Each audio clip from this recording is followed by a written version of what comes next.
want to talk about? Well, you can talk about down at Devil's Lake there and that big tornado went through there. Well, on the 4th of July, 1914, we were sawing wood down by the lake down there, at the Devil's Lake, firewood. And about 4 o'clock in the afternoon, we heard the trees cracking and breaking over west of the lake. And kind of a tornado come through the jack pine, the great big jack pines, and old Mr. Bissonette lived there. And he had a log shack there, and he had a barn quite a ways away from there, and he heard those trees cracking, so he run to his house, his log shack, and he got in the cellar there. He bolted his door. He had a heavy door made out of jack pine trees there, you know. And he bolted that door, and his floor was made out of jack pine. So he got in that cellar there, pulled the door over top of him. So he heard the trees crack and everything of that. So when it was finished, he got out, and them great big jack pines just south of his house there, they were just mown down, the great big jack pines, just like to clear that thing right down to Devil's Lake there, down to the bay. So we were sawing wood there by the lake, and all at once that wind hit the bay down there. It came up to the first point, and it was a kind of a whirlwind affair. And it took the water out of the lake there. Right up there, it sucked the water out of Devil's Lake there, right by that point. It went over towards Enton, towards Villeneuve, and pointed towards Enton. It was taking water out of there for about half an hour. And it made the noise just like the hissing noise, like when the water was going up there. So, and that is the 4th of July, 1914. So when the farmers went and cut their grain at Villeneuve there, they found some dead fish in the field there, you know. And they'd taken the water out, fish and all, and dropped them in there. So finally, after quite a long time, nearly 20 minutes, half an hour, it come back right at that point where it took the water out, when it first took the water out up into the sky, and it let go there back again, just like a great big steam funnel, and come to a point that it shut off at the lake, you know, and it made a clunk there, and there was some waves at the lake there, so it cut off there just where it went up. And so they were phoning from Onaway. They could see that from Onaway there, the old post office, the old Beaupre post office. They could see that people went up there to get their mail. And there was a guy that lived there south of Onaway for a mile. He come up to the bush there to get the mail. And he had a little brownie camera, and he took the pictures there from the old log post office that was just across the road where the Star Inn is there now, right across the road south. So they kept phoning down to our place. We had the phone in 1913, the AGT there. They kept phoning down there what was going on because they could see. So we told them what was going on. So anyway, about a half an hour after that, we were sawing wood there, and I was throwing blocks away, but my dad had a big 10 horsepower stationary engine. Had great big flywheels on it. It had a friction on to put it in power or to pull it off when you want to stop you know. So the belt was loose between the saw and the engine, and you couldn't move that ahead unless you had a team of horses to pull the engine ahead. You see, on steel wheels, but we didn't have any horses. They were out that day.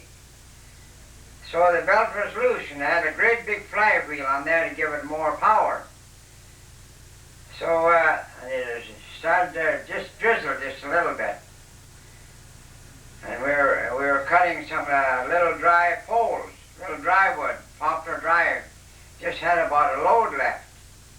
So my dad wanted to get that finished because he had to pull that engine in there into the engine house to crush some grain for the hogs. He had about 125 hogs there that he was feeding. So anyway, that belt kept flying off. He wanted to finish just that little bit of wood that was left. So anyway, the belt would fly off. Dad would go and pull the friction out, and he couldn't see at the saw there because he was on the other side where the saw was.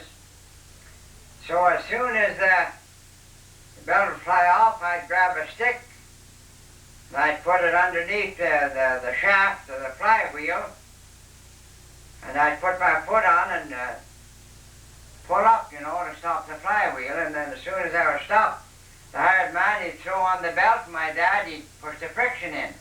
Well, I was just a kid. I was 15 then.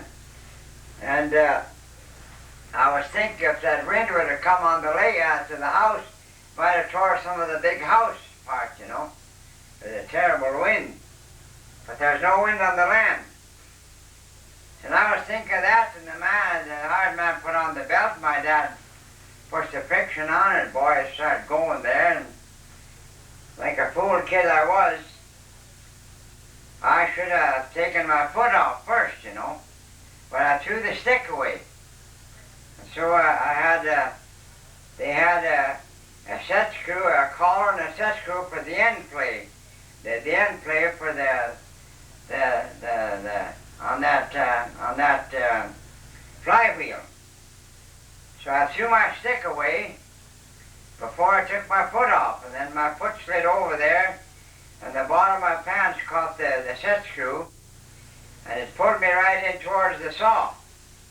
But anyway, it just took my clothes like that, and I landed sitting right in under the saw facing the engine then. I took all my clothes off, but the collar of my shirt and my shoes and my cap.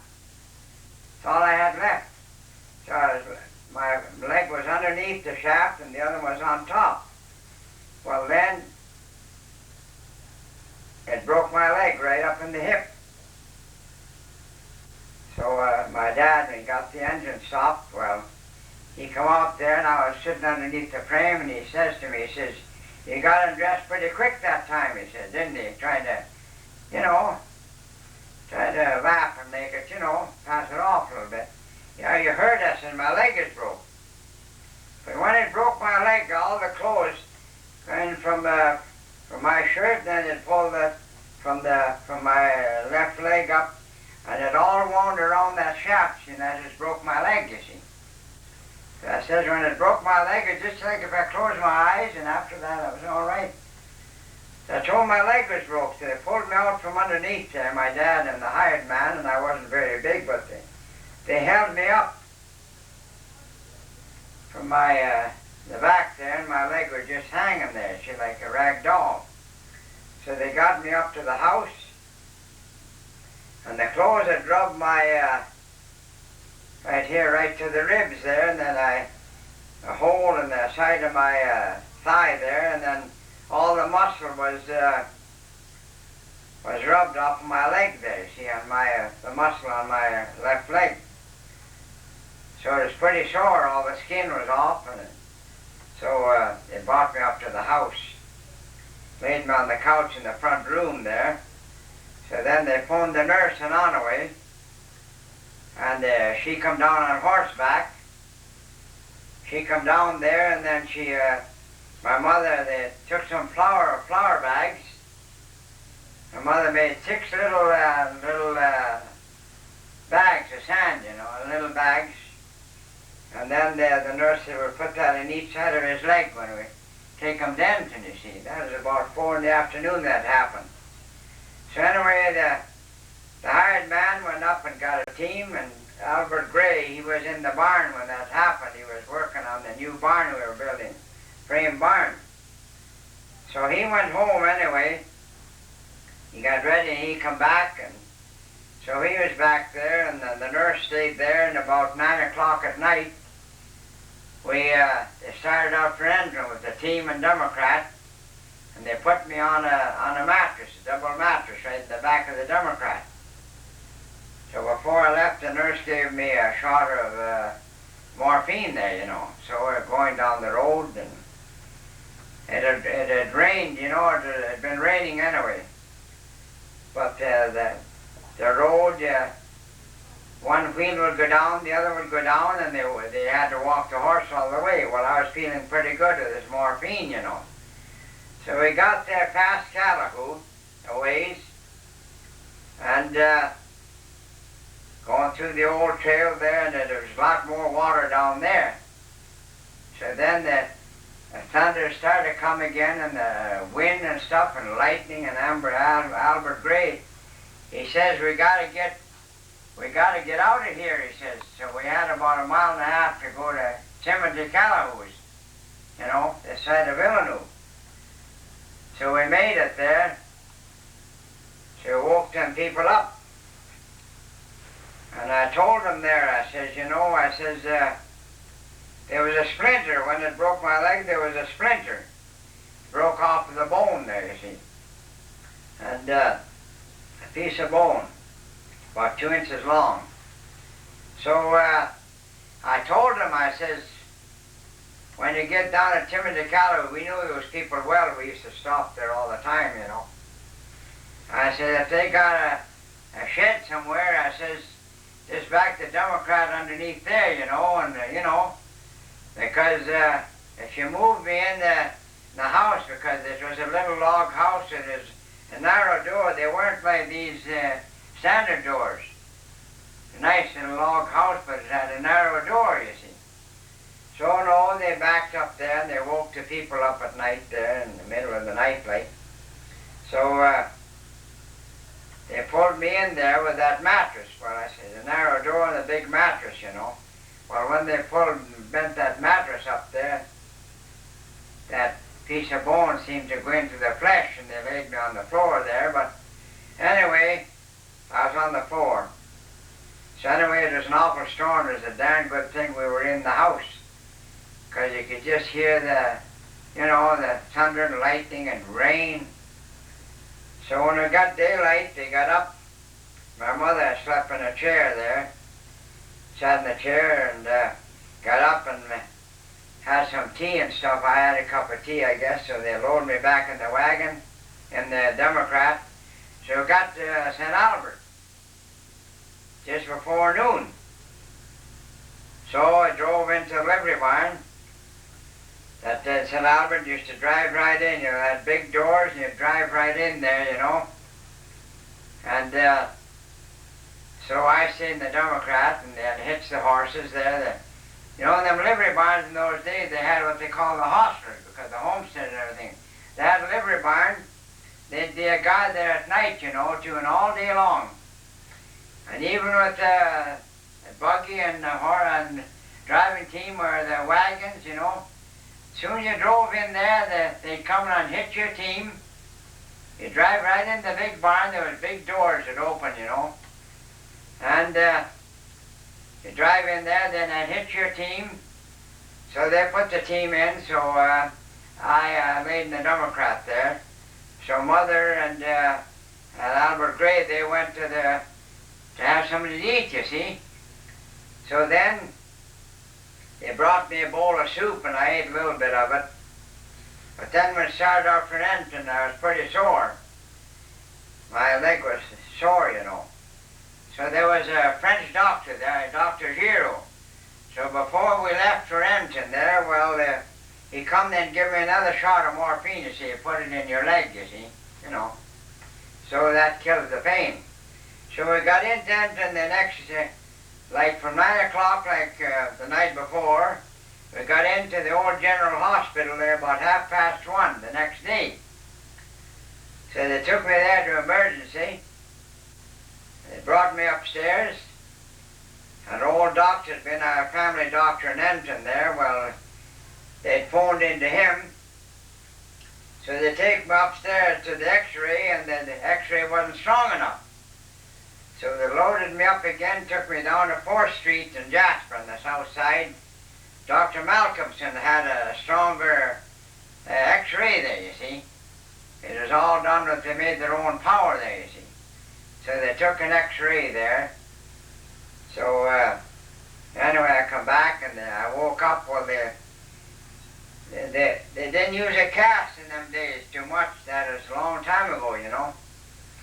So Dr. Bly, he knew that splinter was there.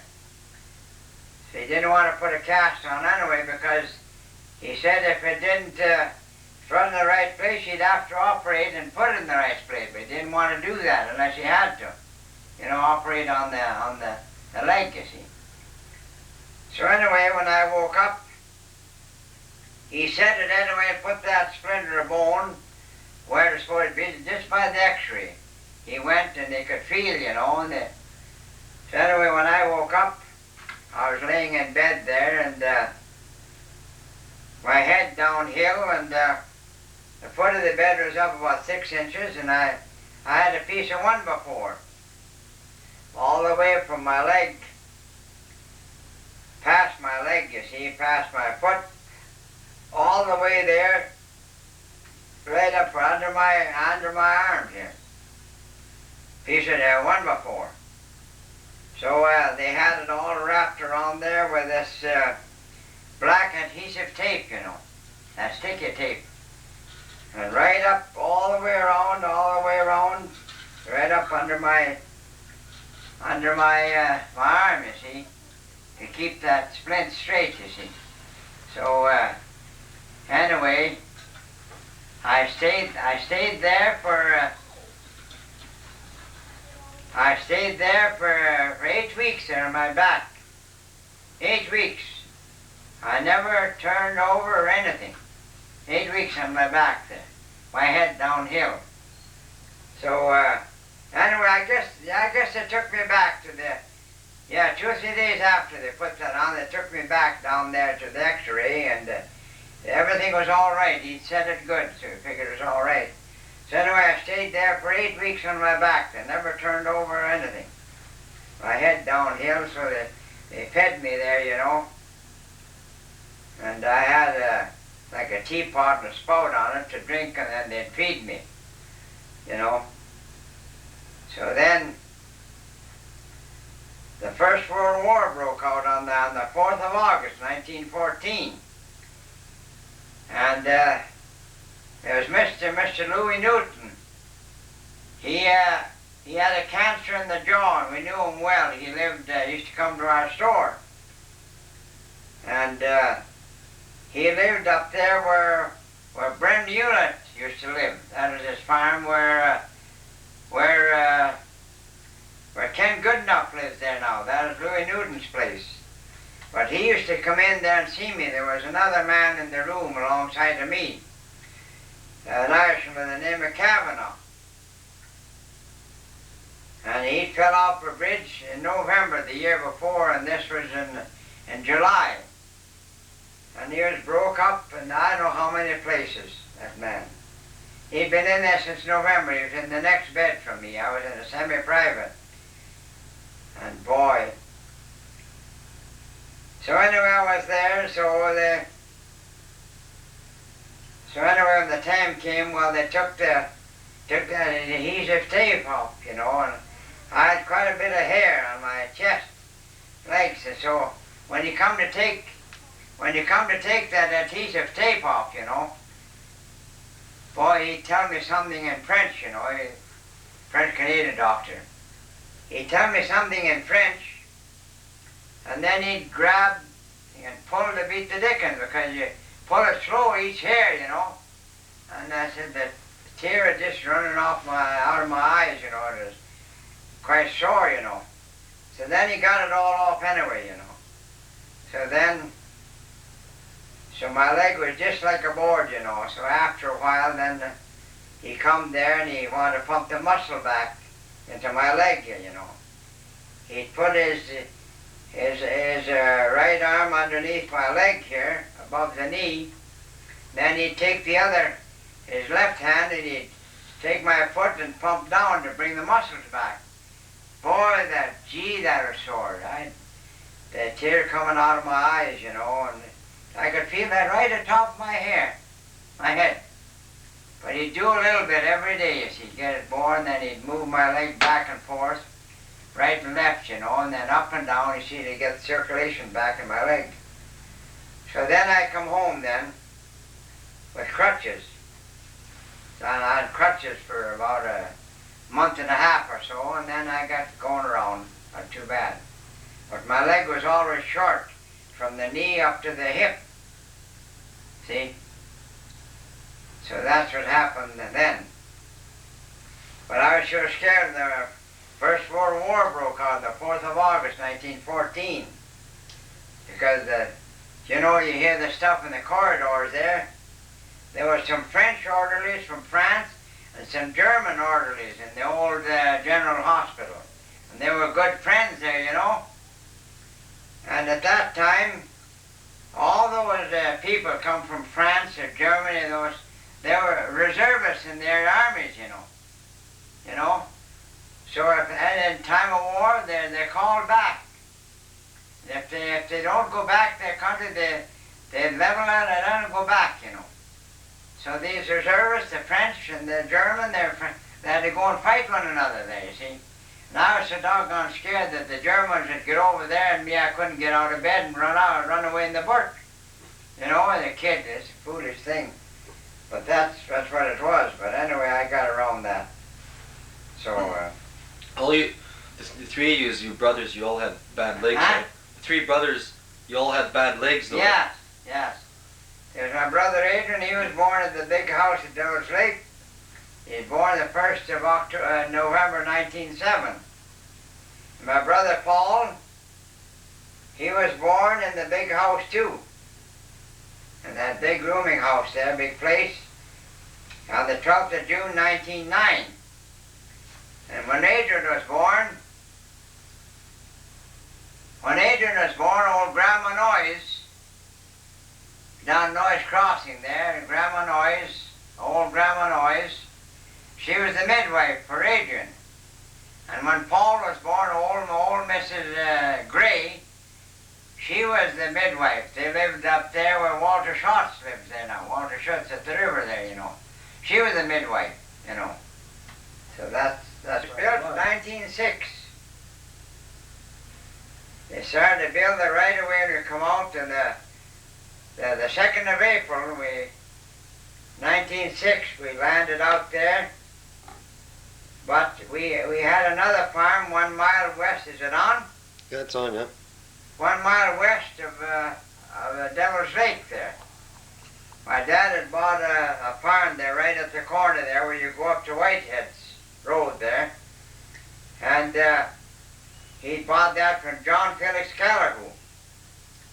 He proved up his homestead there. And there was a log house there with an upstairs in it.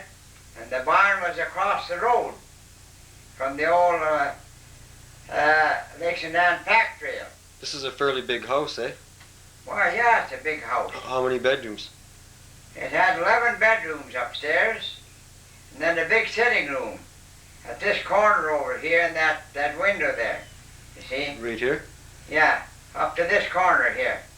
And the store was over there. You see that little balcony on the store place there?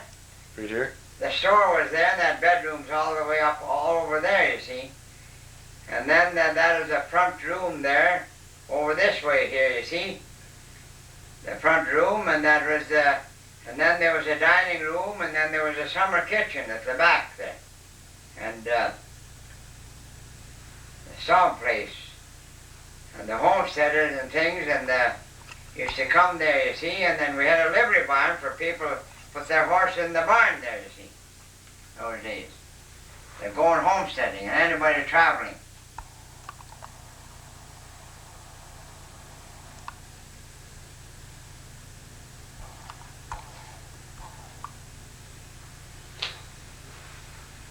Maybe we can get a picture of... No. So this picture here, towards the end of March, when we were about the middle of March 1906, before we come out to Devil's Lake, we had that photograph taken there. My mother, Louise, my mother, she was holding a my sister Clara. And I had curls there. My sister Louise there, alongside her mother. And no, Louise was sitting down there. Sitting down, that's my sister Louise. And Corinne was near my mother to her right. And Helen was there. And Angeline, Sister Angeline, which is now in Buffalo. And Clara, my sister Clara. Just a baby when we come out there, 1906. Well, that was taken in March, 1906, before we left Edmonton. And I had curls there. I was the only boy, and I had curls there. I had 7 curls. So then I was taken in Edmonton, I guess that's in some of the books there. And this here is your grandma? This is my dad's mother, Gerald Guenette. She married my dad's mother. My dad's father was Adolphe Guenette. My dad was the oldest of 18 children. And then there was a bunch of girls and boys, but about 6 of them died when they were young, you see, but there was, I think there was 12 of them that lived. But in 1890, 2 years after my father came to homestead in Spruce Grove, they wanted to come west, you see. You see to where Dad was, Spruce Grove. So they left in the spring of 1890. My dad knew that there was no railroad coming into Edmonton. Then the CPR went down through Banff, and the C went down through Banff and up towards to the Vancouver. You see, so there was no railroad to Edmonton. So my dad left Spruce Grove there with the team and wagon. Okay, this is a picture of your dad? Yeah. My dad was Louis Adolphe Guenette, and he was the oldest, as I said before, of 18 children. But anyway, he left Spruce Grove with his team and wagon and double box, and he went into Edmonton, and he forded the river in Edmonton there. There was the rapids, and they forded the river there. There was no bridge there. So he drove all the way down to Calgary, down the old Red River Oxcart Trail, you know. Oxcart Trail. That was there, you see. And so he met them down there in Calgary. They had their personal belongings there. So he had sisters and brothers there. So anyway, they come back. They camped along the way. So they come out there to Spruce Grove. And so they took up some homesteads there. My grandmother, she was a widow. She took up the homestead where the Safeway store is now in Spruce Grove at present. And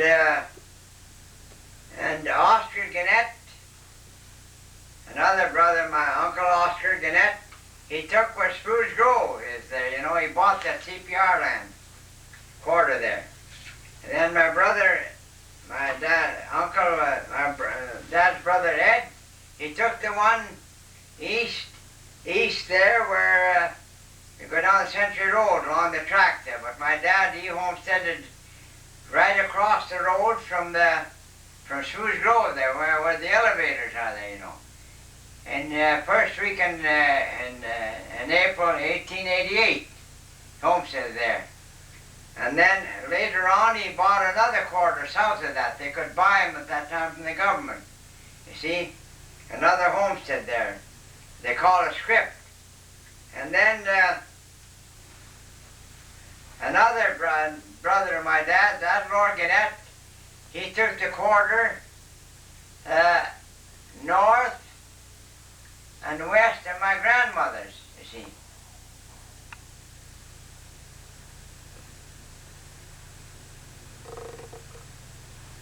And then another brother of my my dad, Joe Guenette, he took the homestead where the campgrounds are now and west of Spruce Grove there, you know, on the way to Stony Plain, a mile west, south side of the road, the campground there. That is Joe Guenette.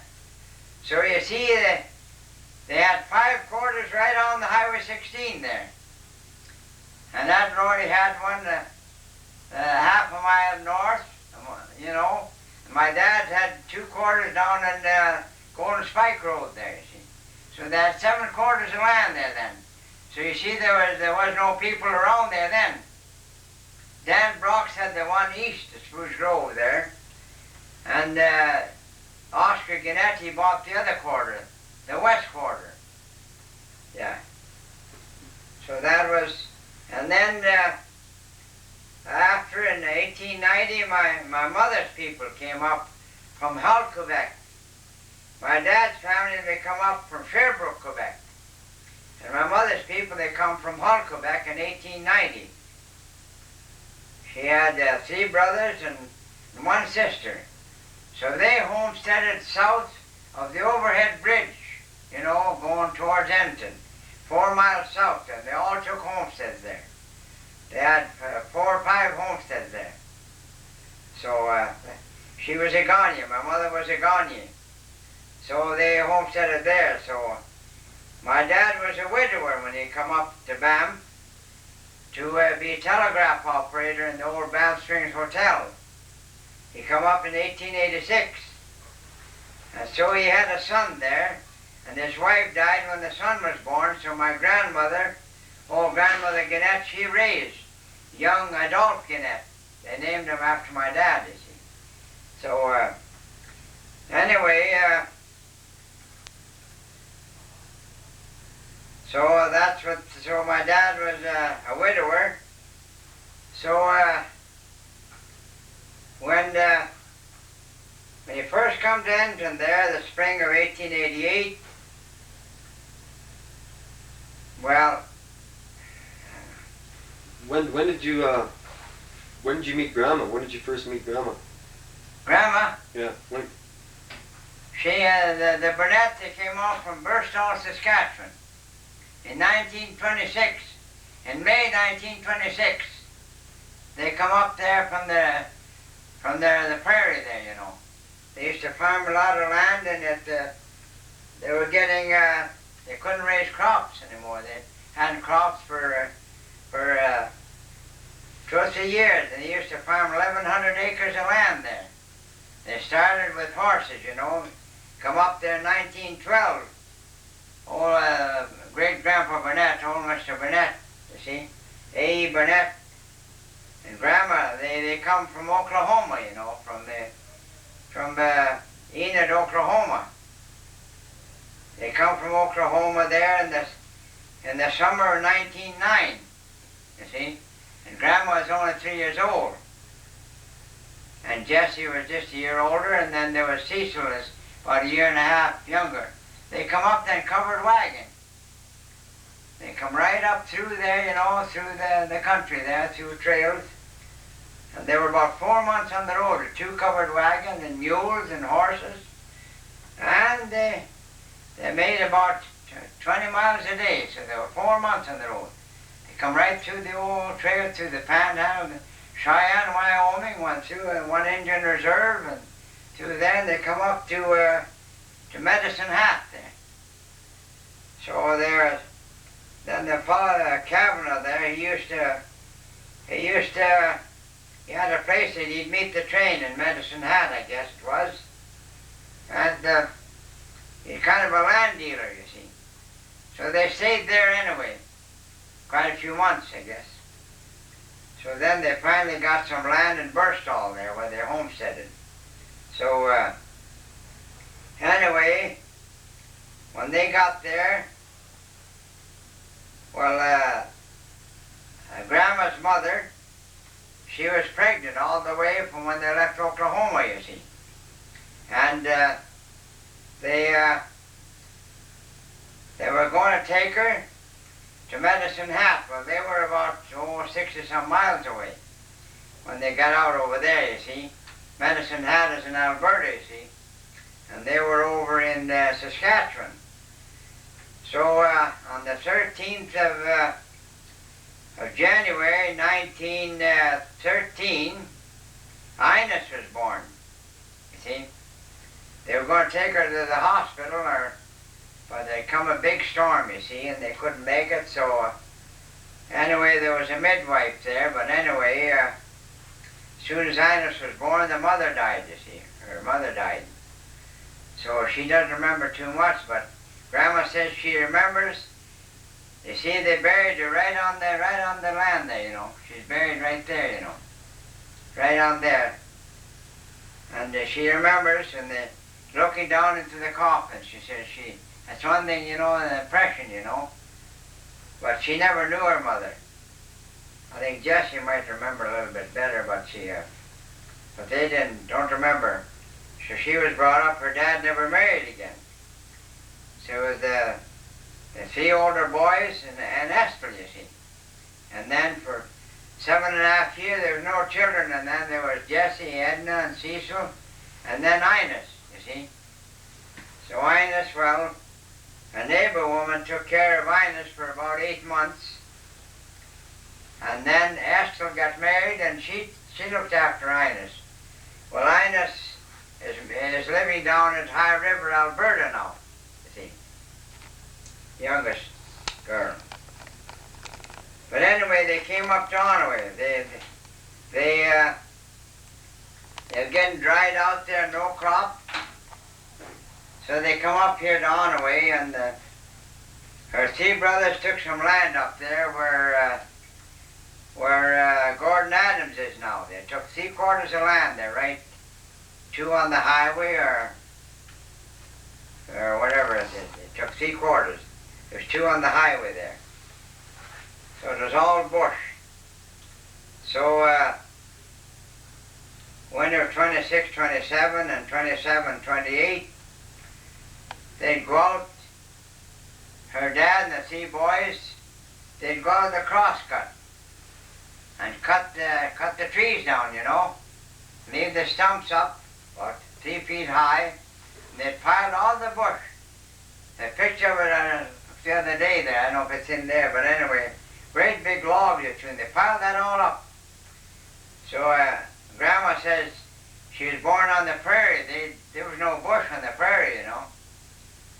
They lived on a sod house on the prairie too, you see, and she was born out there in Oklahoma, the sod house too.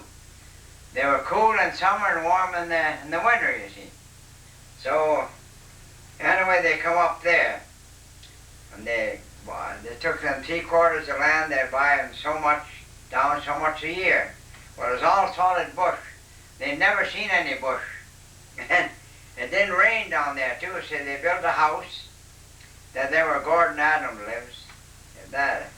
It's not the same house, but they built a house, a frame house there, the boys and the dad.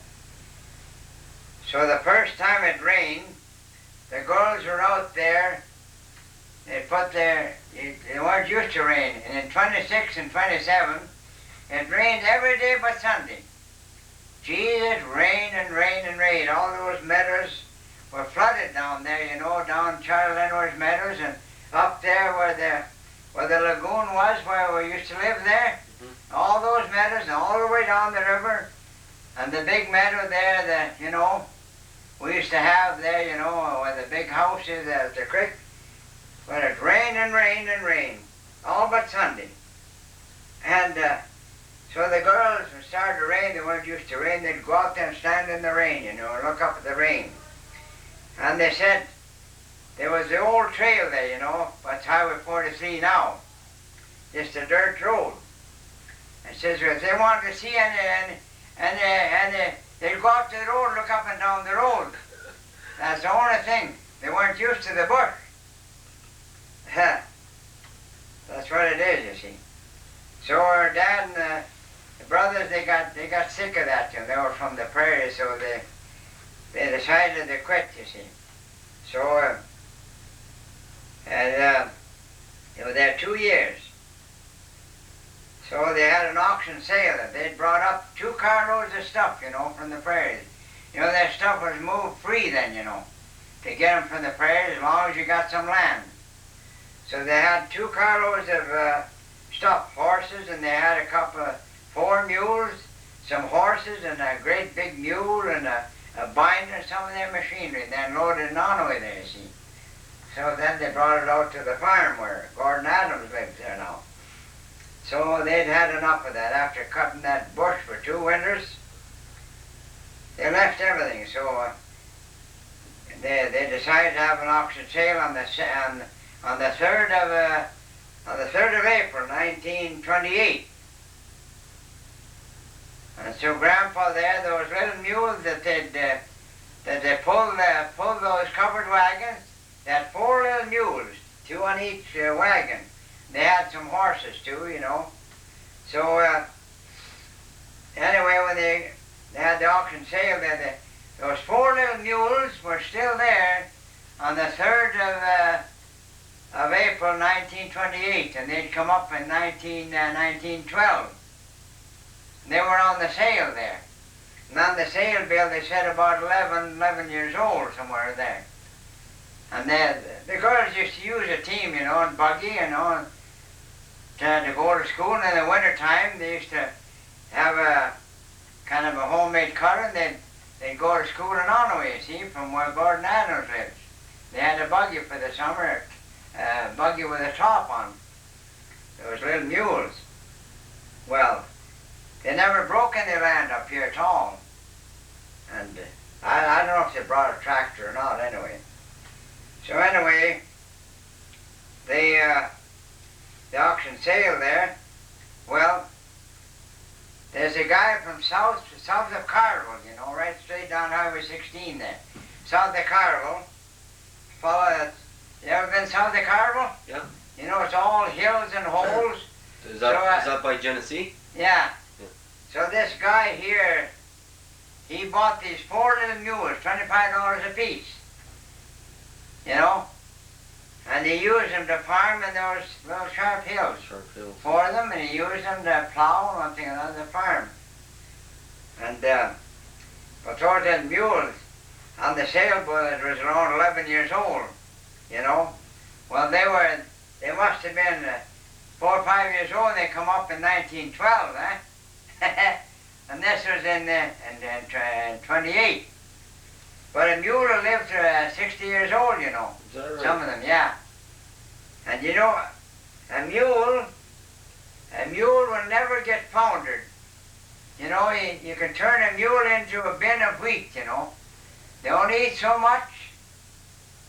And you take a mule and he'll be just good and hot when you work on the farm there, They can be just good and hot, and you can just go there and they can drink ice cold water and never bother them. But if you let a horse in at even oats or wheat or anything, it'll pounder them. They'll get all stiffened up. Or if you water your horses when they're too hot, take them out of the field and they'll get all stiffened up. They're pounders, you see. And some of them, they'll never grow. They're just all stiff and they can't, But a mule, they'll never pounder. But those little mules there, they have very small feet, little round hoof, and they're sure scared of mud. And they don't like mud holes. If you go through a mud hole, then mule, they get scared. They lay right down there, right in the mud hole. And we have pictures of when the girls used to go to Onaway. School, I have a picture that showed the kids in Onaway, I have it there. Pictures Mum had. The mules tied up in front of the brick school there, Had the mules tied right up there, the Guenette girls. So I showed them to the kids there, when I went up there. Last time I was up there. And they put them on that screen, I had those and all those different things there. Boy, the kids got quite a kick out of that. And they used to ride them little mules too and everything, and they were tough little things, So then anyway, we got married then on the 10th of April, 1928. And I'd worked at the gravel pit down at Huff's Gravel Pit where Steel Brothers is now. I'd worked there in the summer of 26 and 27, you see. In 27, in 26, I was firing the steam shovel there, you know. Steam shovel back in the pit where they used to load them cars, you know. And they used to load the cars right straight down from the church in Heather down there now, you know.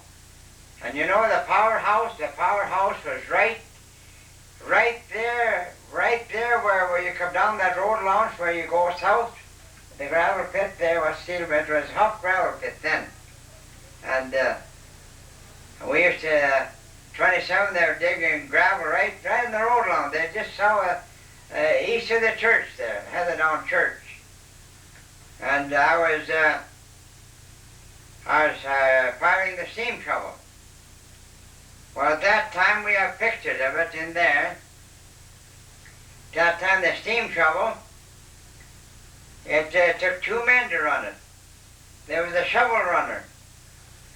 And then they had those big things on each side so you wouldn't tip it over, you know. And it went on the track, you see. Went on the track, and they'd move ahead just four ties, you know. The length of 4 ties. And they had those 4 ties, they had some railroad spikes at each end of the ties, you see. And then when they dig as far as they wanted to dig in front there, you know, and then they had to move, well, you'd bring these ties from behind, and you'd put them right in the front there, you know, and then you'd take the 2 pieces of track, and you'd lay them on those ties, and I was going to tell you, the shovel runner, he's the boss. Ed Hickman is the shovel runner. Well, he's the guy that works the thing this way and that way, you know what I mean?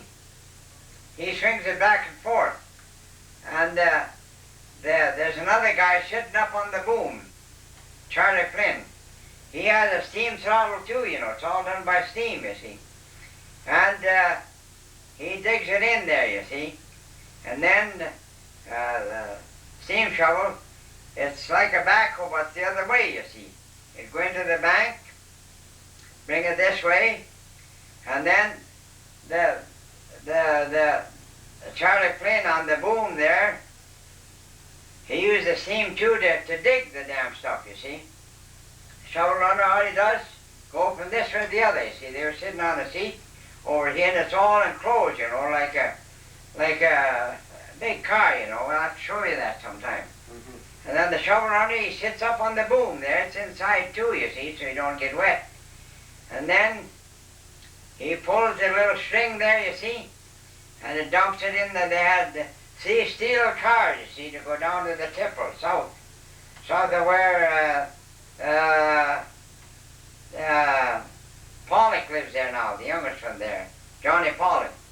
They built a new tipple down there in 1926, so they started there in 1925. And they built a new tipple down there. So then they had a big bin there to put the gravel in, you see. Right out of the bank, you see. The pit run, they call it.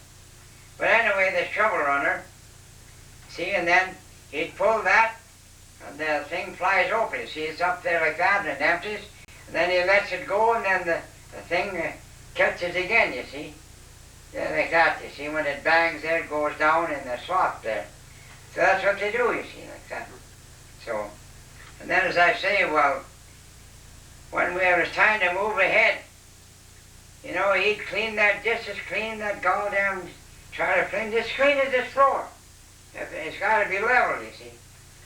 So you have little 4 ties, put 4 ties in there and spread them, and then you take these little pieces of track, you see, and then you put them down in there, and you didn't spike them down, you know, you just put them there, and they had a bridle. And it fit underneath the track, you know, railroad iron, you know, it fit underneath there, and come across there, and it'd hold them together, you see, and you'd drop the thing in there so they wouldn't spread, you see. And of because they'd only move in a few feet at a time, you see. And that had to be done. Well, the main guy, you see, he put it ahead, just go. It's just like a cat, you know. But it's on the railroad, you see. Yeah. So, and if you want to go, it had a curve there, that thing, you know. They'd come there, and then there was a curve, and then they'd dig in that bank as far as they could reach. And then, when they'd go, and there's a curve towards down where the tipple was. And then if you're going into a curve, you have a short track here and a longer track here, you see. You know, to make the curve like on the railroad, you see. So, but then, it was 85 feet from the grass up there to where we were loading, where the track was there. And then the track come in there, the locomotive, you see, they'd back in there, you see, locomotive. The locomotive, yeah, he'd back in there, and they'd load these big steel gondolas. I think there was 2 of them, and they'd open in the middle, you see. That was the new ones they had. The other ones used to be, so they'd go up to this bin, you see. They could put, I don't know, about 8 or 10 of these cars. They'd go in there, they'd open them in there, they'd all drop in that big bin there, you see. We got pictures of that too. And they'd push those cars ahead, you see. And they'd unload them there. And then when there was and then they'd back up, and then they had some, you know, some switches and stuff and wires and things. Track going down the tipple and go here, put the empties, and so then they had the main track that used to come right down a mile west of Bilby, you know. Mile west of Bilby. They had 7 miles of track from there, go down below where Spreen lived, and where Warren Waddell lived, they followed the creek, and where Coates lived, they followed the creek all the way down there, to a mile west of Bilby. And they had all kinds of tracks. They'd push a load of gravel in there, you see, and then the railroad, the CN, they'd take the loaded cars, Denton, you see, but they had a block there, you see, and it was sealed. And they had the big blocks at the end of the steel there, you know, and they'd take them off, you see, and when they take them off, and when they had 2 or 3 switches down there. Sometime I could show you down there at the track there, south of the Bissonet's place. And they'd put the railroad, you see, when they'd come there, they'd going up, they'd be going up west or something, they'd shoot in a bunch of empties, you know, on a thing there. Well, the locomotive, they had 2 or 3 switches there too, side tracks. They'd pull in the empties and put them on a switch here, and then they push in their loaded gravel there, you see. So they take the empties back. They all went all the time backwards, you know, and they were going back, they'd go backwards, back up to the pit, 7 miles, and when it was facing this way all the time, see. So. When did you build your house down? When did you build your house? Down the creek? Yeah, down at the creek. Well, 1954. 1954. Yeah. We lived in the old schoolhouse from 1931, when I come back from Lamont there, you see. And I went down to Lamont in 1929. Huey was just a baby. He was born at the Honorary Hospital. He was born the 26th of Huey, I call him Huey. I mean Keith. He was born 26th of January there at the Honorary Hospital. But I went down in 28 when we got married, 1928. I'd been 2 years up here and been 2 years up and, you know, we lived at the lake then, you see, in 26. But 26 I was fireman in the steam shovel. And then the next year I was fireman in the powerhouse. They had everything by electricity then, you see. They had 2 300 horsepower boilers in the old powerhouse and a 500 horsepower dynamo. Big engine to make the electricity, you see. They had an 80 horsepower motor down there for the crusher, down there, that new temple they built, down there. And there was the crushers, and there was the screens, and there was all kinds of things, 40 and 50 and an 80 horsepower motor, 60 horsepower, and they had all motors. We had to make all that electricity for that, you see. So it took 200 or 300 horsepower boilers make the steam to run that generator engine, you see. It was a 500 horsepower engine. So you could put out 500 horsepower of electricity. You see, direct current they call them, you see, direct current, you see. So, so I fired there, the powerhouse in 27. So then, but so anyway, we worked. Used to work 10 hours a day. So in 27, when I was firing in the powerhouse, well, they'd work 2 hours overtime at night, you see. Well, and then the locomotive would come right up alongside the powerhouse, and then there was about 8 feet up ahead from where the powerhouse was dug down there, you see, and they had, they'd switch in a carload of coal there, you know, in there on a little sidetrack there, you know. And then they'd open some doors in there, and the section men, they used to shovel the coal out of the boxcar in there, you see.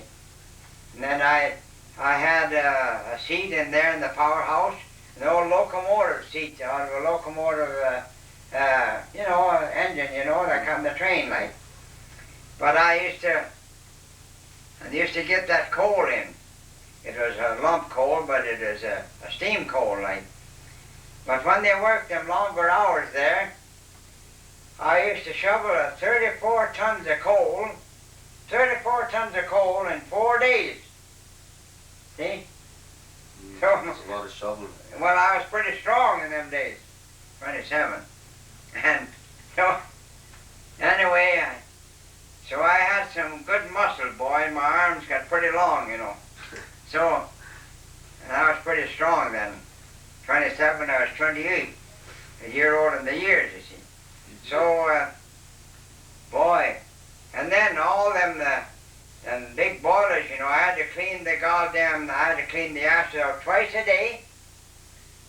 Wheelbarrows full of ashes, you know, and clean your fires. You clean half of it on each boiler because you had to keep your steam up, you see. You had to watch that water up there and watch the gauge up there too, you know. They didn't like it to blow off, you see, you're wasting steam. But you had to keep enough for that electricity, to make that electricity down there.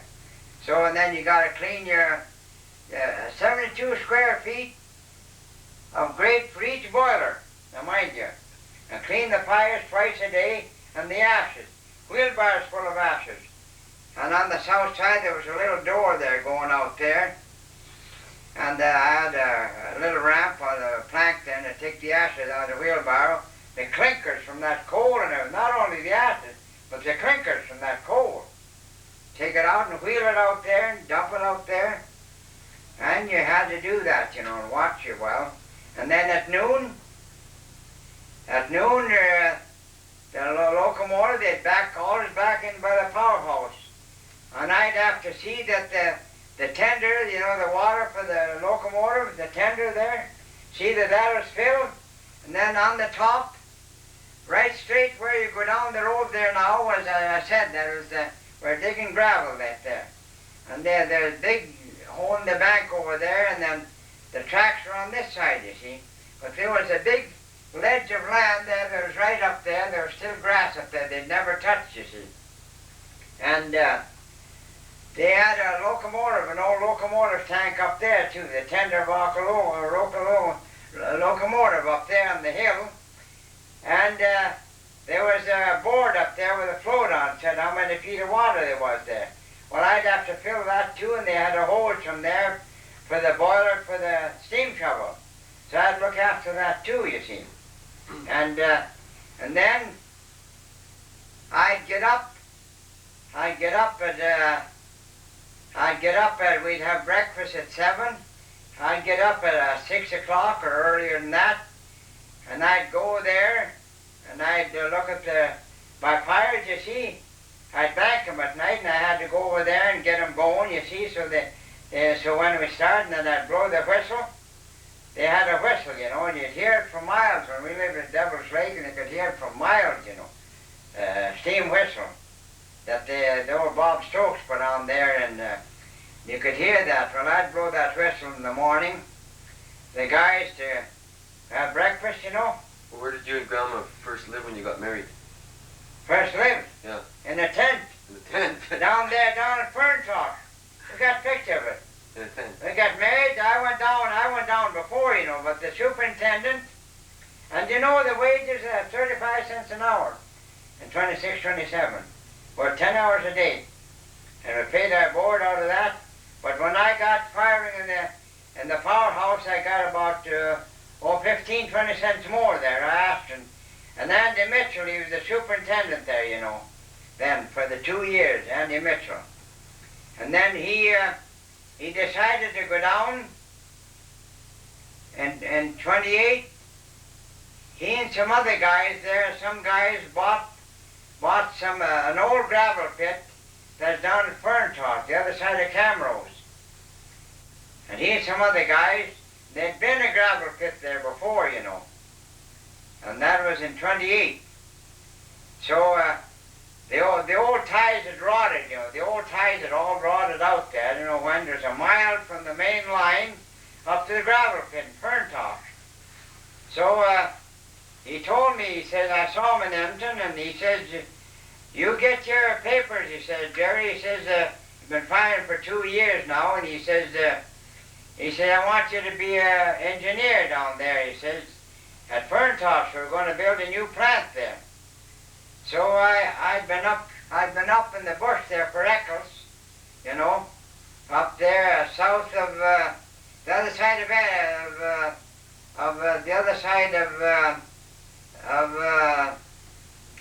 Entwistle and the other place, across the from Entwistle there, but going up towards Wildwood, about 6-7 miles west of Edson. Entwistle, in Evansburg. Well, Eccles had a camp 3 miles south there, you know. Eccles, they had lumber there, and they had a great big steam engine there. A steam engine that they'd bought from Adlor Minier. Adlor Minier from Mosside, that's up west of Egg Lake where you get coal there. Adlor Minier. That is Grandma's father. Grandma Cust's father. She was a Minier, you know, an old Knapp. Adlor Minier. Well, he had a sawmill up there and he died. And before she married Pudvan, you know, they wanted to sell this big steam engine. A great big case, a great big son of gold, great big wheels, about 10 feet high, you know. Steel wheels. So old Sam Eccles, he'd bought that locomotive, you see, to run the plant and the edger. And it was all covered over with lumber, you know. They used to run in winter and summer. So I was in Empton there, and I went and I was in Empton, and the fireman, they slipped off. He was oiling or something. He was up on the running board of the locomotive there, you know. The running board, they're just like on the railroad there, you know, and he was up there doing something, he slipped and hurt his back. So Uncle Sam, they lived in Empton, you see, and they had a Spruce Grove too, so. He said, you doing anything, Gerald, he says. I says, no, I says, well, he said, I want you to come up, he said, and fire for 2 or 3 weeks. He said, until Russell Metcalf, he'll be up there, he can't do anything, you see. So I didn't have engineer's paper, I was just a fireman, you see. So we went up there, and we got up there in the evening, so we walked down there, so by golly. So that night, mind you, it was in the spring of the year, so that night I hadn't worked all winter, you know, from 27, you see. And I was used to firing with coal. So They were working 2 hours at night after supper. So he says, we'll go down there, he says, so I say I'd never fired with. They were using green slabs to make steam, green slabs. And then they had some dry ones from the year before in case the steam goes down. So by golly, as I said, I hadn't worked all winter. So Russell Metcalf, he says to me, he says, I'll be around, but he says, you had to learn, you know, them goddamn green slabs right off the saw. They were so long, you know, you'd throw some in lengthways. You just open it's just a round hole in there, you see, in locomotive, you see. And the steam throw the same as an old boiler, just like locomotive on the tracks, you know. And so he says to me, he says, the soil was old Alec Grote, you know. A good soil. I knew old Alec Grote, I knew him well. He was married to Uncle Sam's sister, you see. And so I goes out there, and you know, when you fire them locomotive, just a round hole, you know, just like a locomotive on the, so, and you got to watch when he's pulling, when he's going through the saw, you know, when the saw, you pull the saw there, that's when it takes the power, you know. And then they had the edger going at the same time too, and it's built and they had a shaft there, you see. From there that run the saw and the edger. It's all underneath a shed they'd built out of rough lumber, you see. So by golly, here, you weren't supposed to open that fire door to put some slabs in while it's going through the saw is pulling through the log, you see. So I had to learn that, you see. So, anyway, them green slabs, they just boil and sizzle in there. And so the power would go down, you know, there was 100 pounds pressure or something, and I'd watch that old boiler and an old steam gauge, you know, and I'd put some water in. And so Rusty'd come around, how are you doing? He says, well, I said, that doggone steam go down. Well, he said, throw in a few, he said, these dry ones, he said. So, God damn it, that night I worked for 2 hours there, and I'd worked, and boy did I put on a sweat, but before that 2 hours was over, I knew I had the old son of a bitch blowing off steam. I had the blower going off, you see. You can put the blower on too, you know, if your power gets down. And the locomotives and all that, on the train and all the powerhouses too. You have a blower there to make the coal burn faster and bring up your pressure, you see. You worked a bit of pipeline too, didn't you? Sure. You worked a bit of pipeline too, didn't you? Oh, yeah. Well, I worked 3 years in the pipe, 3 summers, you see. So, anyway, the next morning, I slept in up there at a place up there, the sawmill. I worked like hell, it was all stiffened up, you know. The next morning, it was a Sunday morning. And boy, early in the morning, the goddamn, that roof on there was on fire. Well, we had to get up. Well, I couldn't hardly get out of bed, you know. So we got up there anyway. And put that fire out. Well, on Sunday we had to wash the boiler out. That big locomotive there. Boy, they took one wheel off, you see. So for the belt, you see. But boy, they had a well right there too, you see, for the water. But I got on and I was up there about 2 weeks, and I knew old Alec Grote, you know. He knew the family. He was an engineer, you see, and he gave me a reference. And old Uncle Sam and Lorenzo Eccles, the oldest boy, he looked after the business, like, you know. So I got those reference, and I went, and I had one from Bob Stokes too, for being in the powerhouse in 27. So I went in there and wrote my exams, you see, in 28. But then, that was in March, the end of March. So Mitchell says, I want you to come down there, he says, to down to Fern Toss, he says. We're going to start that, we got to tear them old ties down. So I went down there, and we slept in the hotel down there, you see. And we're tearing out these old ties, putting in some new ones, you know, to lift up the track. and the doggone ground was still frozen much. So I worked a few days there, and I says to I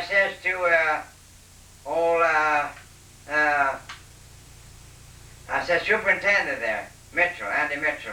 I said, I want 10 weeks, 10 days holiday. I said, what do you want that for? I said, I'm going up to get married. I said, up and on away. It was all arranged. You see, the wedding was the 10th of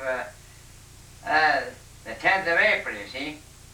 So I was up there, and I was up there for the auction sale, you see. So I didn't go back till about the 12th or 13th, you know, of April when we went down to Ferntalk. Went back down there. So I told Mitchell, well, he knew the girls. He'd seen them at the dance at Heather down there, you know. Andy Mitchell, a hell of a nice fellow, you know, superintendent. And so anyway, I told him, I says, they had a carpenter there. They had built two little places, a little bunkhouse and an office, and they ate downtown. You see, just a small crew, you see. So I says to him, I says, I'm going to buy a tent, I says, 12 by 14 feet long, and they had a carpenter there was building those things, and I says, I want to put it on a frame, you know, so far off the ground, you see, and they built it up about 4 feet of lumber, shiplap, you see, built up about 4 feet, and then instead of tying your tent down to the ground, you know, what they did, you take some, put a post in along your tent, you see, 14 feet long, and they put the tent on top of that 4 feet high of wood, of lumber, you see, on the floor, you see, Lyle. Mm-hmm. And then they tie those ropes, you know, these old-style tents, you know, they tie those ropes on that pole, you see, and they have the tent good and tight. And they kind of nail it in and put a piece of one before at the bottom where it fits. Instead of being on the ground, you see, it's on the lumber, you see. So I told him, I says, I'll be back, I says, about, towards the middle of the month, I says, of April. I said, I'd like to have that done. So I went down, I ordered a tent, had it made in Enton, a brand new tent, and we bought a Winnipeg couch, one of those couches, you know, you can turn it down and make a bed out of it? To sit down in the daytime, and then it opens up to your bed. And I bought an old Quebec heater, just like that heater you got, that brick-lined heater like you got downstairs, and it's in the front, and you burn coal or wood in it. And then it was like one of those old cast iron heaters, you know, the cook stoves. It had 2 or 3 lids on it and an oven, you see.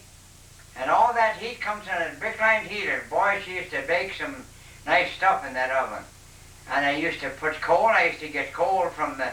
See, I was engineer down there. See, I had a steam boiler, and I made the power. You see, for the crusher and all that stuff. You see. How long did you live in that tent for? Well, we went down there in the middle of April, and we were there till about the middle of November. And it snowed 2 or 3 times, you know. We have pictures of the tent there. The old Model T Ford, and it's just about, I'll show you where the boiler was and where the tipper was, and it was all open. And then they used to haul the gravel in the pit up there to the top, and that with a drag line, you know, a drag line.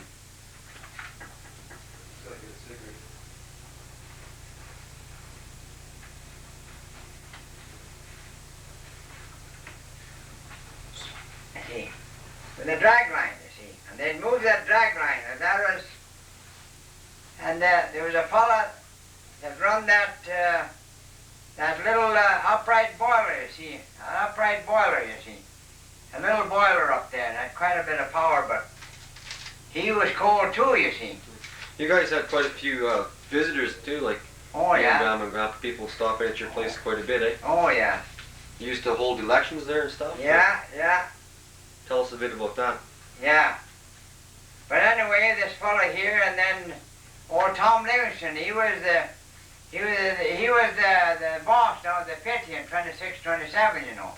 He'd worked for Andy Mitchell, a long time ago, you know, when they built the high-level bridge in town there in Empton. So he come down to be the boss down there, you see. Old Tom Livingston. So they finally moved down there, you see. So Harold, Ivor and Harold, they were two oldest boys, and they worked at the gravel pit too, you see. So, and old Tom was the foreman. So, anyway, they had this, what they first did after they got all the ties in, it was all done when I went back after we got married, you see.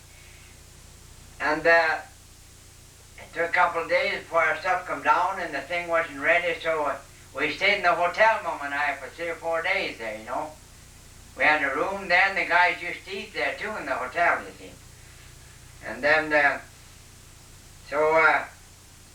anyway, we finally got the tent on there, so we got going then. But they got 2 carloads of timber from BC. 2 carloads of timber to build that tipple, you know. 2 carloads of timber. And I used the blocks and things for our stove, you know, that heater there, you know, and I used to pack a little coal in all the time, so it was all right, you know. So I made a little table, and that's all we had there. Mom used to go downtown every day to get some water with the old Ford, you know. And we had a little dog there, too, that summer. And so go downtown, and so anyway, I'd come home for dinner, but I used to get up in the morning down there, because I'd bank the fire, I had to get the steam up for the boiler, you know, for 7 o'clock. And I used to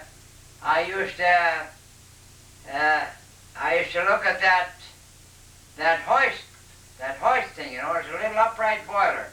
It had some levers on there, you know, and a winch on, you see. So I had to do that for Bob, you see. Bob, yeah. So I got paid an hour extra for it, and looking after that, you see, in the morning. I had to get my boiler ready for 7 and have his ready too, you see. So anyway, that's what I did, and then I'd go back and have breakfast and be out there by 7 o'clock, you see.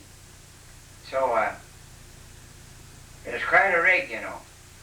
She's on again. It's going now. Oh, yeah? We're rolling. About the house at the creek? The house at the creek, yeah. Yeah, well, the one that's still there, that's... Yes, yes. Well, that house at the creek there... That's when you were farming, right? That's... Yeah, I was still farming. Yeah, well, yeah. 54, that's before I went pipelining. Well, they built that house there in 54. The house at the creek there, you know. And Stan Gary was married to Betty, that's Grandma's niece there. He was a carpenter, and he used to work in Empton there, you see. So decided to build a house. He'd do the plans the winter of 53, you see, in 54. Stan used to come out, Stan Gary, come out on Saturday, and him and Betty, they lived in St. Albert.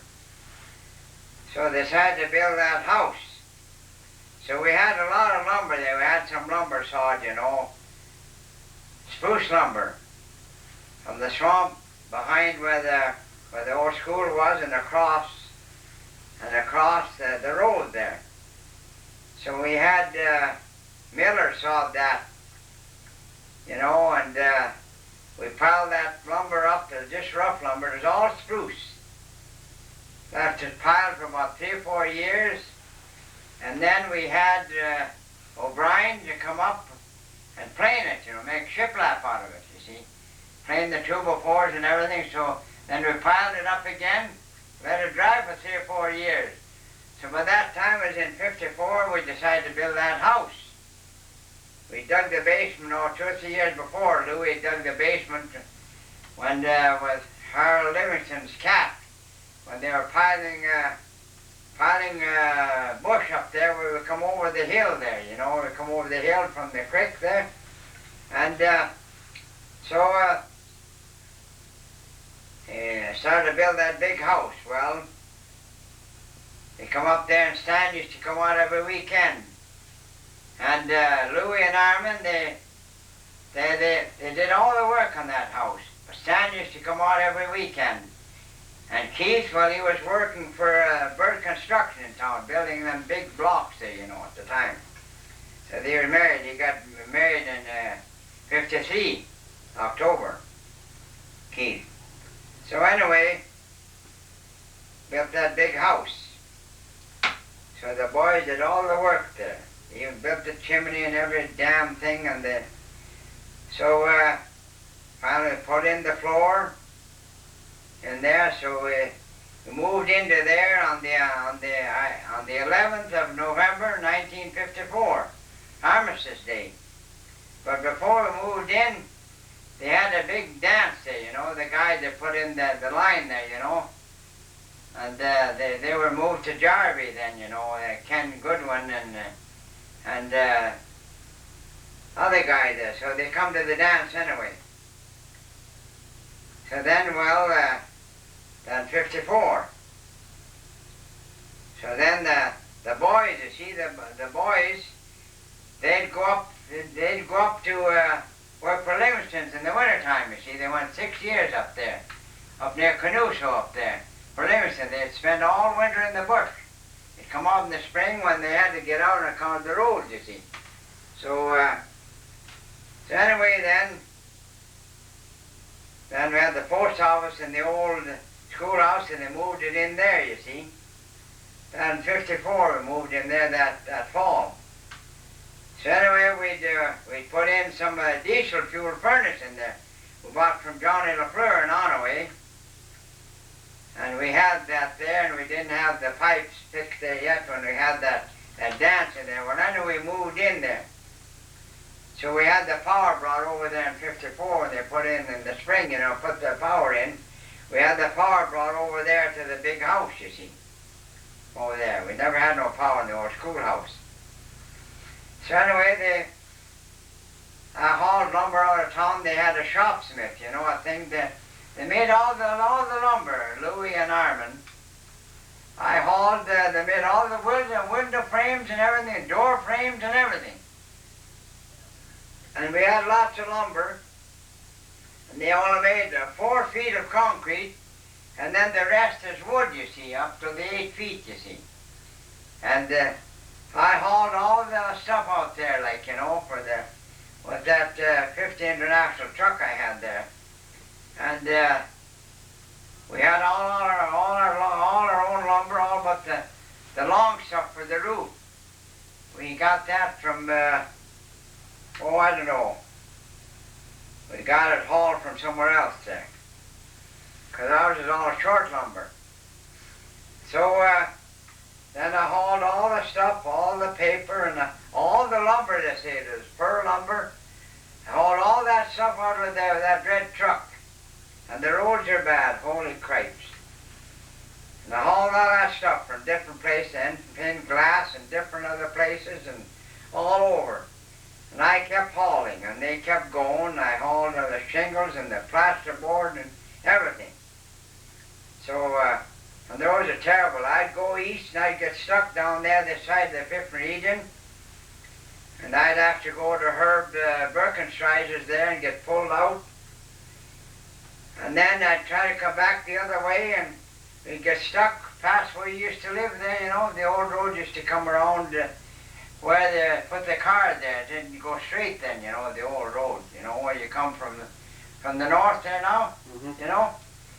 Used to go around there, where I used to get stuck there. And sometimes get Turnbull to pull us out. Pull me out. And I'd be all alone. And the guys that I'd haul, God damn it, I'd haul everything there. Give me a list, and we get everything through Stan Gary, you see. As soon as his brother-in-law had, his brother-in-law was down there at, down there east, he had Stan Gary's brother-in-law had a fix-it shop down there. We got all our electrical stuff and everything, all wholesale. And Stan, he'd been a contractor the year before, you see. He'd built houses in Anton. And Louis and Armand had worked for him the year before we built the house in '53, you see. And they built a few houses there, and Stan was building on his own. So anyway, he could get all that stuff too, Stan, because the contractor, you see. So they'd tell me what they wanted, and I'd go in and haul the stuff out. Christ, I'd get stuck going in empty, and I'd get stuck coming back, and I kept hauling the goddamn stuff. I hauled a lot of stuff with that old red truck then. So... You followed, like you followed politics quite a bit, right? Huh? You followed politics quite a bit, right? What? You've followed politics quite a bit, right? Oh yeah, so we used to have the elections in our place. You know, for the councillor every 2 or 3 years, some of that. And for the provincial election, it used to be social credit then. And when the Liberals had them, you know, the Liberals, they were in power there. That is, the Liberals for Ottawa, you see, for the federal elections. And we'd have them for all then. So, in the old schoolhouse and then the new school, and the new place there, you see. And then, well, as I say, when we had the big house, the people got their mail there, and they closed the post office down in June 1956, you see. Everybody closed all those small post offices down because everybody's going down away then. There was a lot of cars, you know, then. So, that's what it was like, you see. So, but people used to come and stop there, you know, and, well, at the old schoolhouse, the boys used to be in there, the Burbies and the Warrens and all those guys, they'd come there every Sunday at the old schoolhouse. Boy, Paul Singh, where we live there now, you know, where Donnie's there now, he went to school with the boys, you know. So even the Burbies and the Warren boys, they'd come up there, you know, and they'd come up there, and Mom would feed all of them guys. Feed them all. Be up there on Sundays. And they used to have the picture showing on away every Saturday night, you know, in the old hall. Risa used to run that, and we had this 37 International, that old green one there, you know. They used to, the boys used to come up, the Warren boys would come up, and Johnny Petrie would come up, and Gordon Williams, and then the Cust would come from where they lived over there. They'd meet down there at the lake there, you know. They'd all go down away there. They'd be, the cab would be full and the back would be full. They'd go there every week, you know. For the picture show, it cost 25 cents, some of that, in the old hall there. Every Saturday. They'd get these shows, they're pretty good shows, you know. They rent these films, you know. That's still on?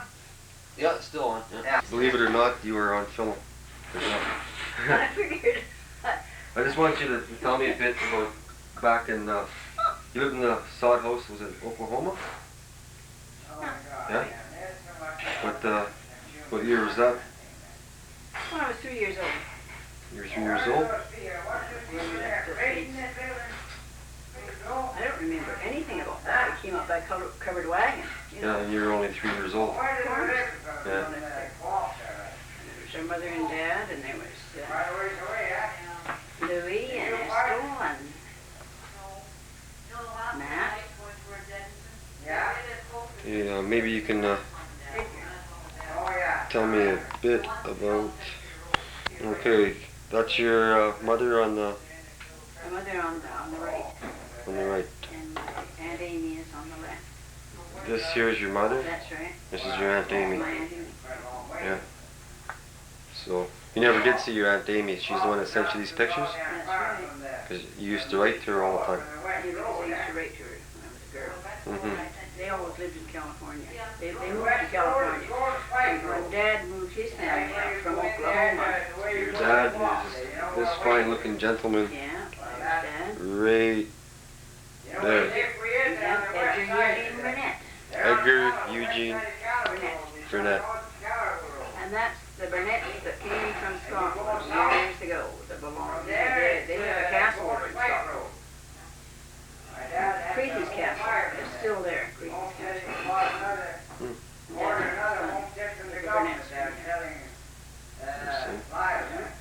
And who is this here? Oops, just this picture out. Explain.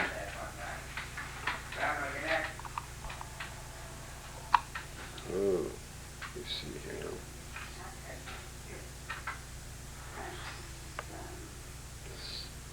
They had five, right? That's my brother Louis, my oldest brother Louis on the right. Right On the on the left, highway there, and Dad had another one south. Uncle Ed. No Uncle Ed more. And He had Esther, one had a corner sister, from oldest sister Grandma's there. Had a corner from Grandma's quarter there. She'll be, Esther will be 90 years old And you know, in that... on the 14th of April this year. His old log shack that he built there in 1890 or something like that. There was a picture of the old log shack. Uncle Louis and Uncle Ed Uncle Ed had both passed got a away corner several in years the ago. paper. My grandmother had that quarter. And I talked to Harold McLaughlin.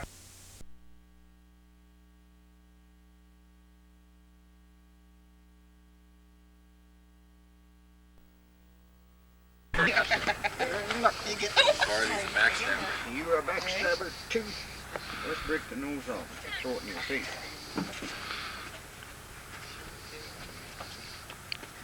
What are you doing? So, give me one. I gotta have one. Give me one since I can fight. I can't fight without gloves. So that's a style. Papa looks funny, huh?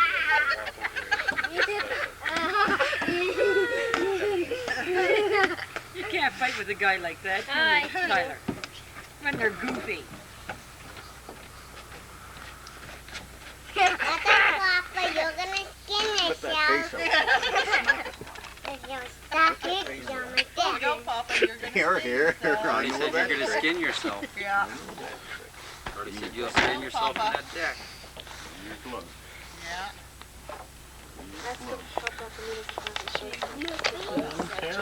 Get out, it ain't loose. He knows that.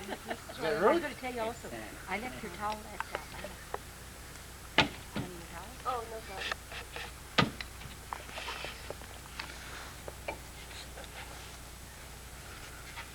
See that back deck on that house? Over there? That was a bedroom. That was Bill's old bedroom. And he just opened it up and made it into a deck. Really? That deck there? To It's got an old work furnace on there. It's got old chairs.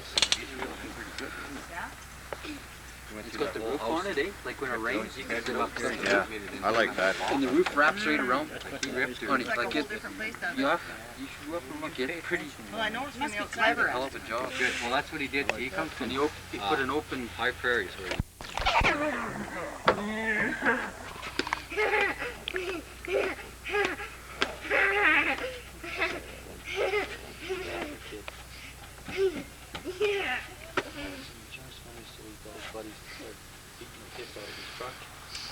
then he changed his mind. He started crying. Who did that? Kicking. Wasn't it Potter there? Oh yeah, Potter. Yeah. He gets them to. But they didn't wreck it good enough. Insurance fixed them, give them back the truck that they had wrecked. Like if you're gonna do it, you don't want the truck back, eh? No. They ended up fixing it and giving the truck back. Hello, how are you? Good. So my brother did, eh? Brother Keith, another guy.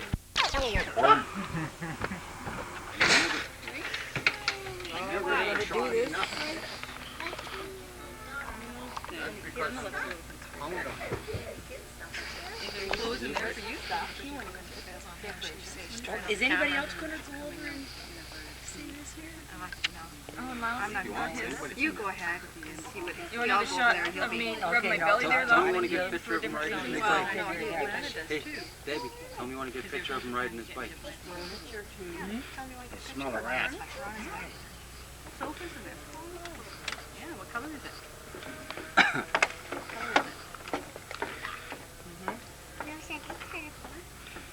Different kind of telephone. That's a fax machine. Yes, that is. No, he'll go back to sleep. Oh, really? Do you have like an old comforter or something you can sleep on? Yeah. Well, just tell me where it is and I'll get it. In the car. Well, we gotta get one with the schools. Just gonna play goofy.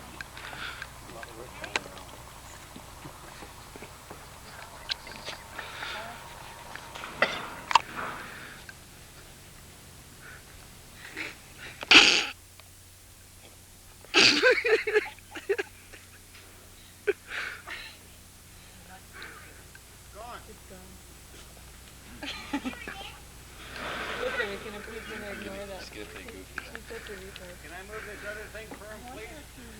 Sure. What is that thing? Get that thing out of the way. No, he's just he's being busy. I hear somebody crying. Oh. My kid. I feel sitting while I was in there hearing this thing.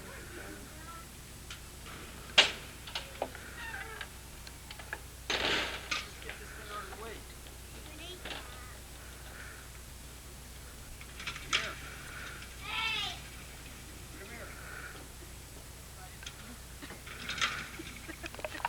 Now what is that?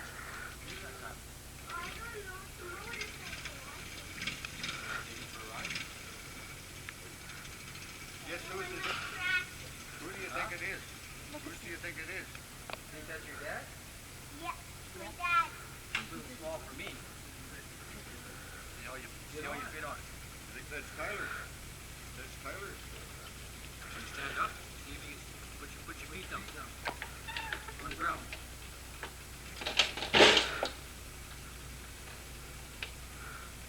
Okay, put your feet on the base. This is as big as Tyler. Let's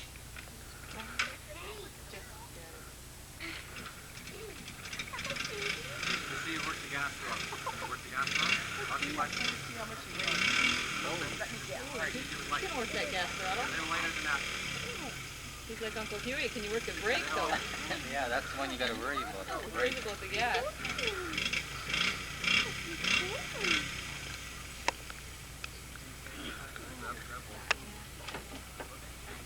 Hey, I don't want to ride this. Just give a little gas. Give her some gas. Let off, son. Let off. Hit. Let off. Okay, give her some more. A little bit. Give her some more. Let off. Okay, turn this. Give her some more.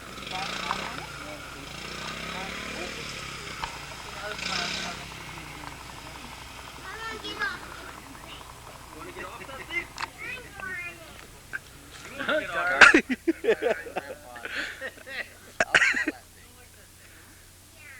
I want to ride this.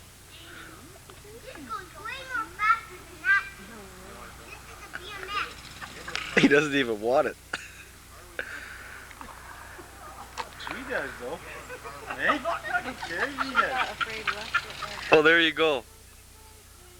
That's the wrong one, the bike, I think. Yeah, I think you bought the wrong one, the bike.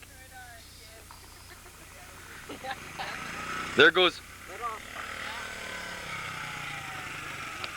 Give it some more.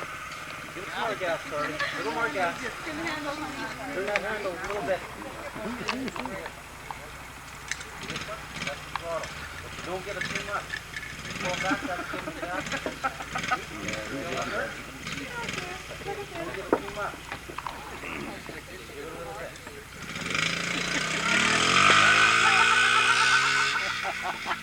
What's that, Stan or what? What's party? You can't. She had Stan just a flying around the corner. Too much, but she doesn't she just cranked her, right? Did you ever have to run? Big wide open field for that. Yeah, bought the wrong one, the bike. Bring her over to our place. Big shot, knock her off it when she gets close. Well, Richard never did. I want Richard to see how heavy this baby is. Look at this. Under the bum. It's a big boy, eh? He's built like you, Warner. Oh, shut up. So what? Oh, Yeah, he is. Look at that him one. looking. He's a muscly one, aren't you? Yeah, Look at him smile for Lana. Yeah. Need a sumo. Oh, I like him. You can hardly find his feet. His ankles are fat. You sure did. Right on there, babe.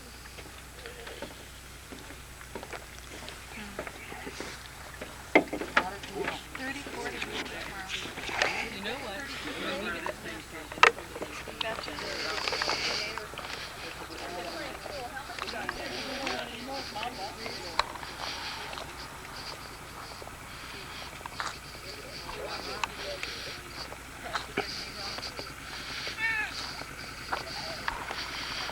Boy, Carly, she wanted to do wheelies right across the back lawn there. You jumped on it.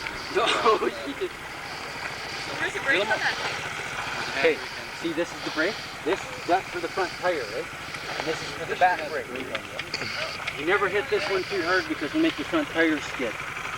So you actually should hit both of them at the same time when you want to stop. Okay? Yep. See, give the gas a little bit.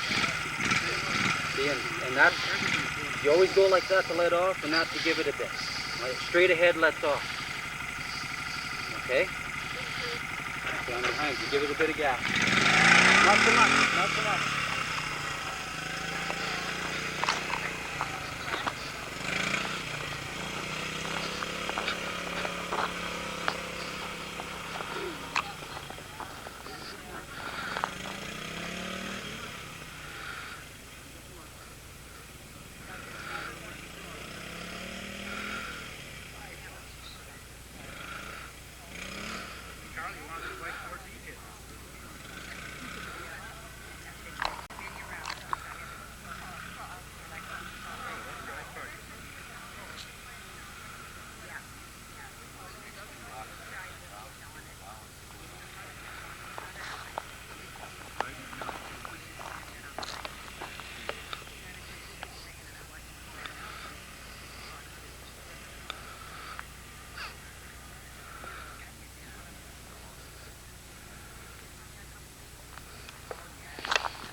Hey, Glenna. You zoomed in?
There's the gas. So let Wendy go for one by herself. You guys better run beside her. Back is on. Hey, Stand. You better follow her. How do you get it going? You just give it gas. And we want to stop, just let go ahead and step on the brake. There's your gas.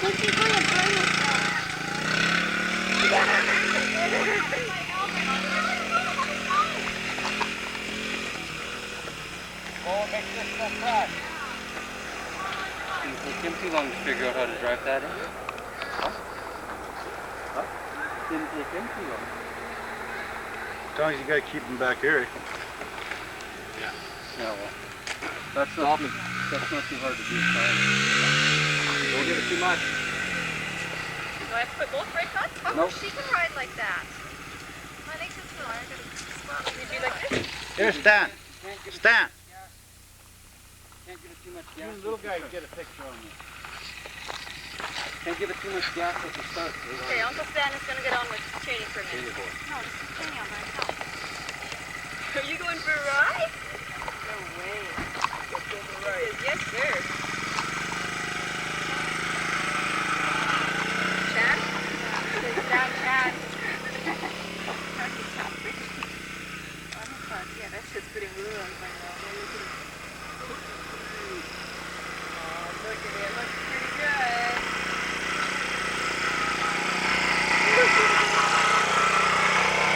Down there looking around.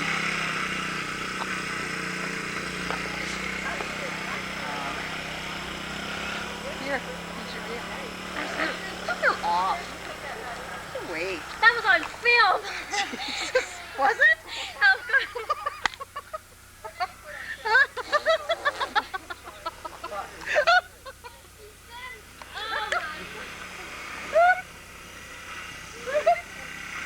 Oh, this is shit, and it's on film and everything. Oh, what a pig. Right on, Peter. Yeah.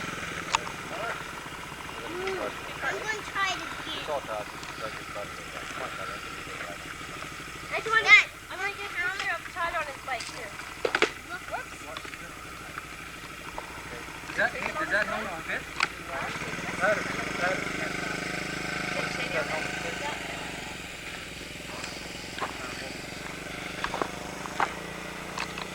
Boy, that's pretty nice, you guys. Hold this mean, kid. Okay, we've got to make sure the helmet fits inside. Does anybody want tea or coffee or anything? In a bit, I'll get it to me.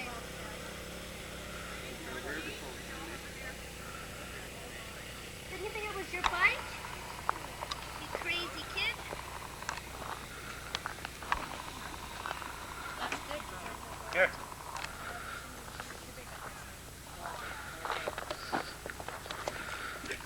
So what do you think, Charlie? Do you think you would like a bike like that?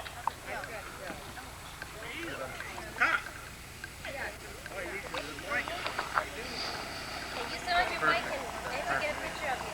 Perfect. Move your head. Shake your head around. Okay, you tell me to sit on your bike and I have to get a picture of you with your helmet on.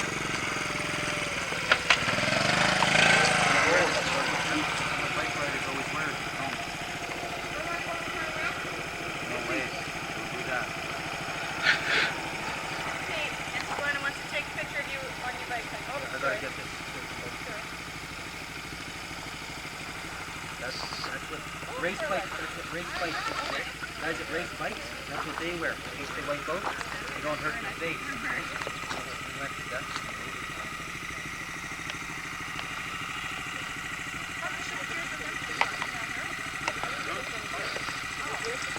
We should get a cake and that's what's a Honda. I didn't know what Honda was young in there.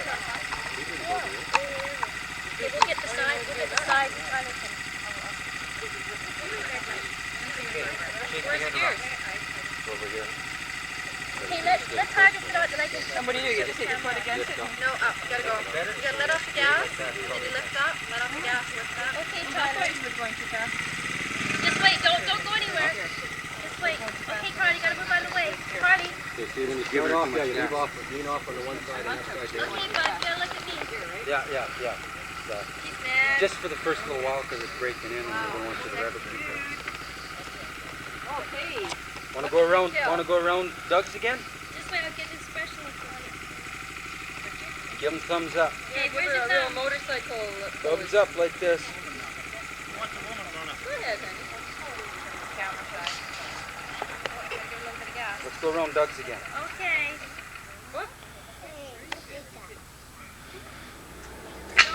He said once it breaks in, we'll have to set that. The idle.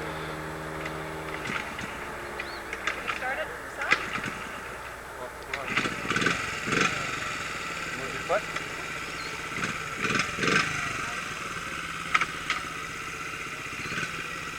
Okay, Get her going. Good job. Yeah, Penny.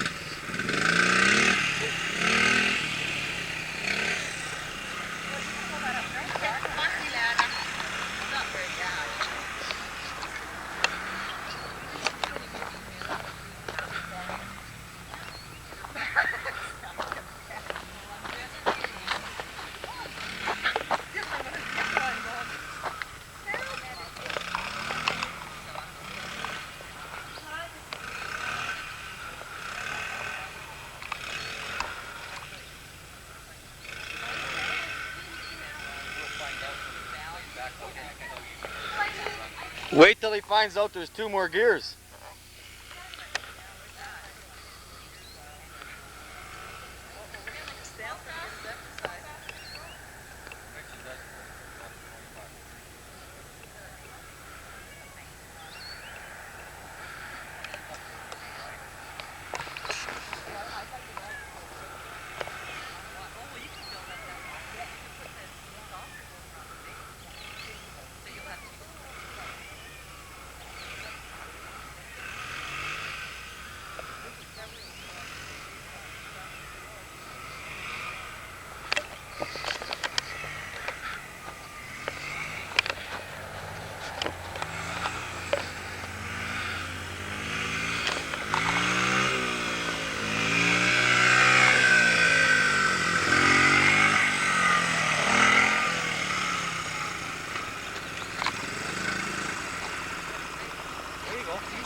You want to just take stop easy, let off the gas. Let off the gas.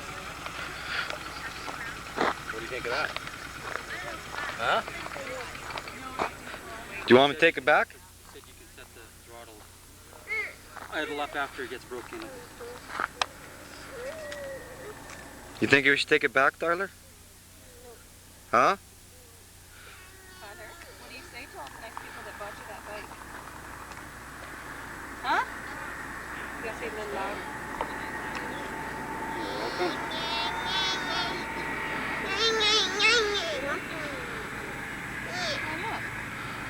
What if I want to take her See, for a ride? once Carly gets a little bigger, she can ride it by herself. Right now, Carly, you gotta learn to ride. Carly, you gotta learn to ride a two-wheeler. Want to take it for a little ride, Carly? Because you gotta wait till you get older to ride it by yourself like Tyler, though. You can ride it when someone's with you. Want to take it for a little ride again? You just gotta wait till mom and dad and So no one was going to show me their bum? Moon me? I'm not real interested. You off that helmet off?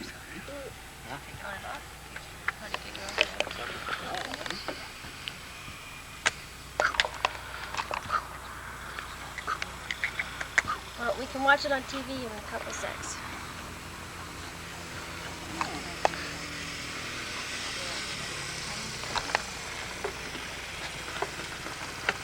Is there a horn on that thing? No, no horns.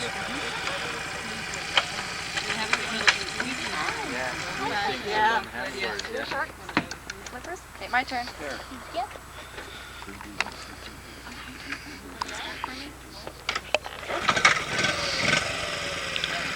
Number one up.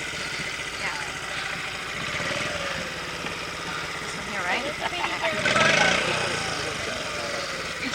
That would be about right.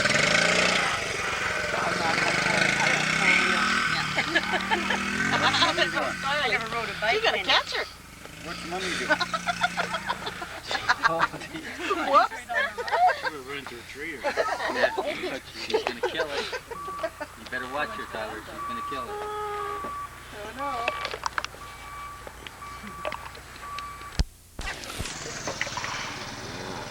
Hey, Sam, look at the cuts coming out from the side. Look at his toes. Yeah. Trying to grab stuff with his toes. Like this.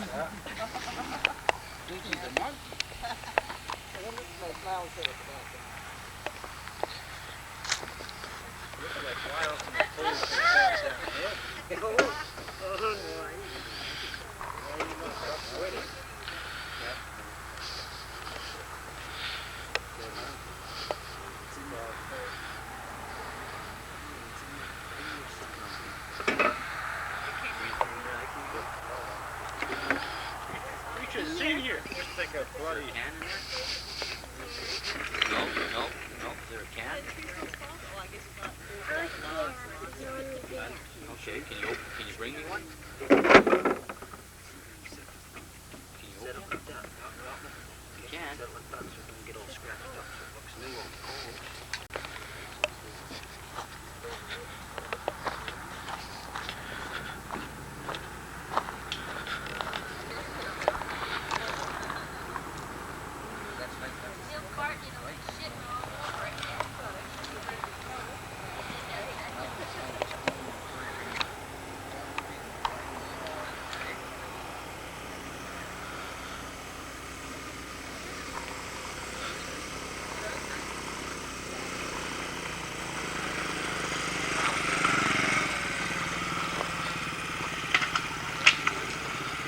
Smokes if that thing ever goes.